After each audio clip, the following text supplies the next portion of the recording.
What's going on, college football fans, quarterback fans, and in today's episode, Florida fans? Today we're going to be talking about the Florida quarterback situation, the quarterback competition that will be taking place here shortly at spring ball starting. Depending when you watch this video, it may have already started, but spring ball starting in the next few days as the release of this video. Just want to take a few minutes and talk about the quarterback competition with some film breakdowns over each guy. So we actually just recently put out a Graham Mertz video breakdown of like 6 or 7 clips kind of diving into why he potentially could fit Billy Napier's offense. So if you want a more deeper dive, if you will, as far as like the film breakdown, I encourage you to go back and watch that video. But today we're just going to talk about each quarterback, what they bring to the table, and who we think could potentially come out on top, or what they need to be doing in spring, right? But before we keep going, I just want to encourage all to consider subscribing to the channel if you like any quarterback related content, college football content. We put out weekly videos, weekly film breakdowns. We have a podcast that we put out with App State quarterback Brady McBride. We bring on other current and former quarterbacks and coaches, and we just try to make it a big quarterback hub. So subscribe, all that YouTube stuff, enough plug-in. Let's talk about the 2 candidates. So as of right now, we've got Graham Mertz, the transfer from Wisconsin, and then we've got Jack Miller, who started the last game, the bowl game against Oregon State. And one has a lot of experience in Graham Mertz, one does not, right? Now, the experience Graham Mertz has, he's had some success, but also has struggled as well, which is why he's in the position that he's in right now. And then Jack Miller just really hasn't had a lot of opportunities. It's not like he lit the world on fire by any means against Oregon State, but that wasn't really all his fault either, right? And it's tough to judge a quarterback off of one performance, especially in a bowl game, especially in this day and age of bowl games where bowl games aren't, considered that highly. Aren't considered that highly anymore. Excuse me, something in my chest. But with that said, Jack Miller and Graham Mertz, I think from a skills standpoint, actually are pretty similar. Miller may be a little bit of a better athlete, but Mertz is still a pretty decent athlete, and they can both do what Billy Napier is going to ask of his quarterback in his offense. Anyone that's watched this channel before has heard us talk about Billy Napier. A lot of pre-snap motion, a lot of designs to try to make easier throws for the quarterback, and of course they want to run the ball and then throw on top of that, right? No rocket science there. My biggest takeaway, and this sounds real it's not very smart anyways, right? It's very basic, but whoever cannot turn the ball over is going to be the starting quarterback. And I think we're going to have a pretty decent idea of who that is in spring ball, right? In this offense, if you can just hold on to the ball, you're going to have a chance, right? Now, of course, you want to push the ball downfield.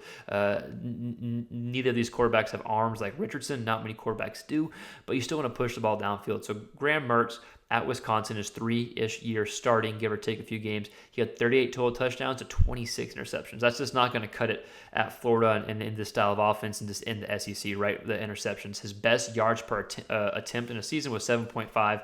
The other 2 seasons starting was in the 6s. So in this offense, you need to push the ball downfield a bit more too. We can't just nickel and dime them to death in this conference. His completion percentage as well was a high 50s, 58, 59, I think, average of the 3 years combined. So you want to be a bit more accurate as well, right? So, but with that said, sometimes all you need is a new change of scenery, maybe some different type of coaching, whatever it may be. So I think this is a potential good fit for Graham Mertz, even though he's kind of had an up and down career by these numbers. There's still experience there. He's still seen a lot of live bullets. So I think he has that going in for him. Now, Jack Miller's had I hit through 22 passes last year, something like that. In the bowl game, he was like 13 of 22, no tutties, no picks, like $180. Yards per attempt, he had some good throws early on in the game, but besides that, there's really wasn't much there. So there's just not a lot on Jack Miller. So I would encourage you to go back and watch his high school tape. I think he was a high school ball player in Arizona. So with all that said, those are some kind of what each guy is bringing to the table historically.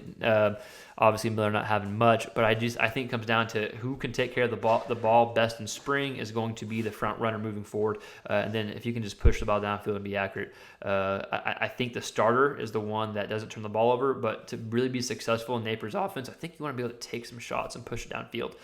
So hopefully both guys can. So with that said, we're going to watch some clips of each just to kind of, for whatever it's worth, kind of look at their skill set, even though we already talked about their skill set. Jack Miller's games or his clips are going to be against Oregon State in the bowl game, and it's not the all 22 footage, it's the game footage, so it's kind of weird, but it kind of gets the point across of at least he has some experience in Napier's offense as a second year here, right? Graham Mertz, In the video we put out about him, we talked about the experience he has, even though it's not Napier's offense. It's somewhat of a similar offense that he ran at Wisconsin, or at least there were some similar tendencies and similar schemes that he had at Wisconsin. So we put out a video. So I put a few clips from that video back in this video, and if you watch the full thing, you can go and watch that. So anyways, let's watch a few clips. I'll catch you at the end of this video. And remember to like, subscribe, all that YouTube stuff. Here we got a play that we did a breakdown on Mertz's film that we put out a few weeks ago.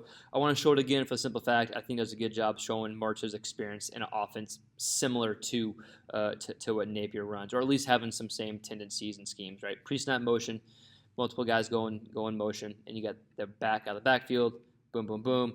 Basically, you got two reads, right? I'm either going here or the slant here, off coverage, nice easy read there, just dump off to the back.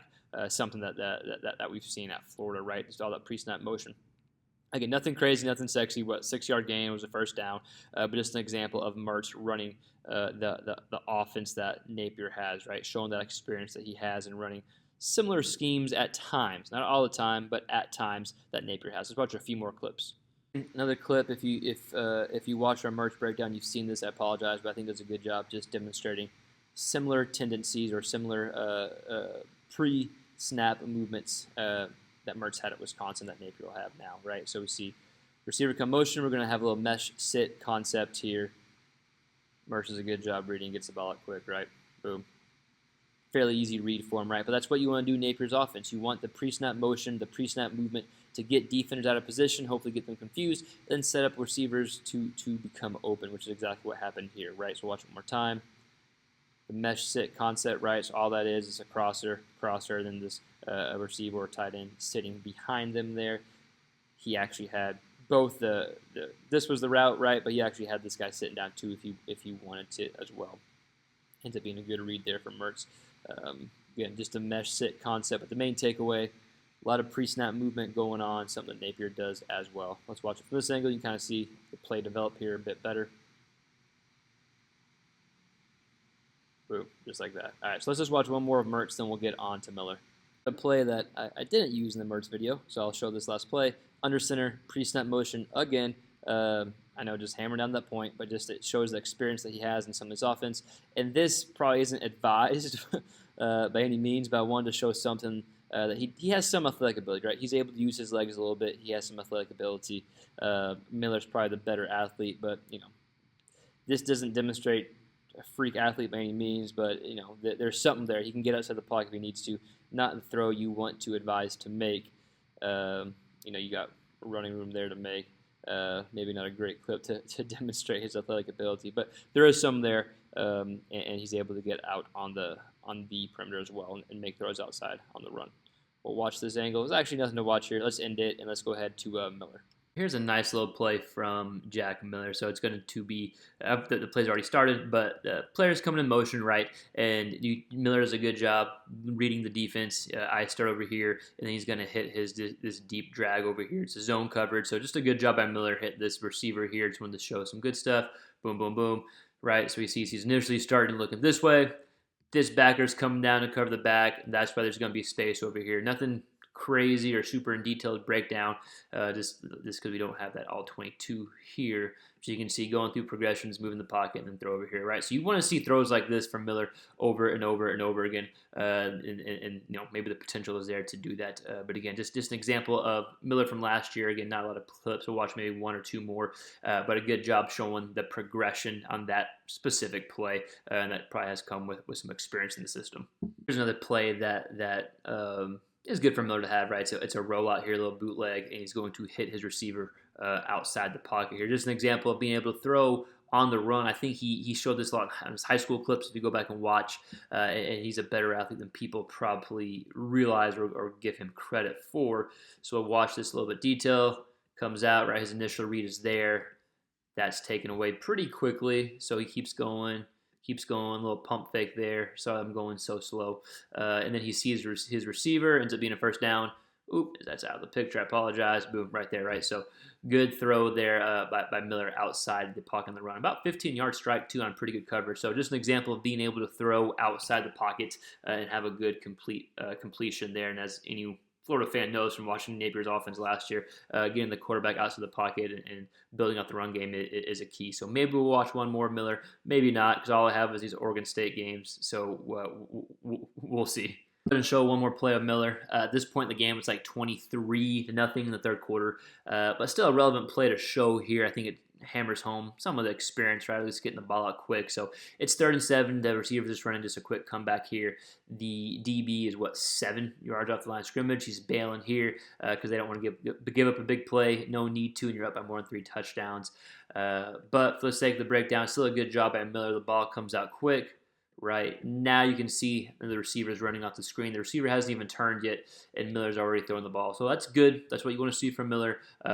Ends up being a good completion right there for a first down, right? But you have to see this consistently, right? Over and over again, you have to see this consistently. And the poor performance by Florida was not all on Miller last bowl game by any means. But still, you want to see more consistent throws like the 3 throws we watched. So this is a competition that we will be following throughout the offseason and throughout the season if it goes into that. We just wanted to do an initial video previewing the 2 guys, and heck, there might even be more guys added to the mix as the competition goes on. But I want to hear from you. I want to hear your thoughts.